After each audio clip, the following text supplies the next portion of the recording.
అందరికీ నమస్కారం. ఇప్పుడు మాట్లాడలేండి, అరిస్తే ఆడియో ఫంక్షన్ అయితే మాట్లాడచ్చు, ఫ్యాన్స్ ఫంక్షన్ అంటే ముందు రమ్మంటారా? ముందుకు వచ్చాలి, చాలా రోజులు.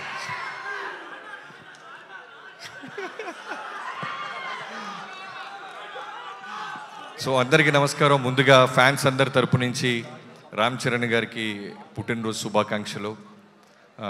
నాకు లోడ్ అయినాయి, సంక్రాంతికి లోడ్ అయినాయి, ఇంకా కంటిన్యూ అవుతున్నాయి. సో నాకు ఎప్పుడూ చరణ్ గారిని చూసినప్పుడు ఒకటే అనిపిస్తుంటుంది, మెగాస్టార్ గారి కొడుకుగా పుట్టడం అనేది అదృష్టం అని అందరూ అనుకున్నట్టే, అలానే ఒక పెద్ద ఛాలెంజ్ అది. అంటే జీరో నుంచి ఒక Konidela Sivasankar Varaprasad transformation to megastar అయినంత ఎంత కష్టమో, చిరంజీవి గారి కొడుకుగా మళ్ళీ అలానే చిరంజీవి గారి స్థాయికి వెళ్ళాలన్నా, పవర్ స్టార్ గారి ఒక బాబాయ్ ఒక స్టార్ డమ్ని కాపాడుకుంటూ వెళ్ళాలన్న అదృష్టానికంటే మించిన బాధ్యత, భరోసా.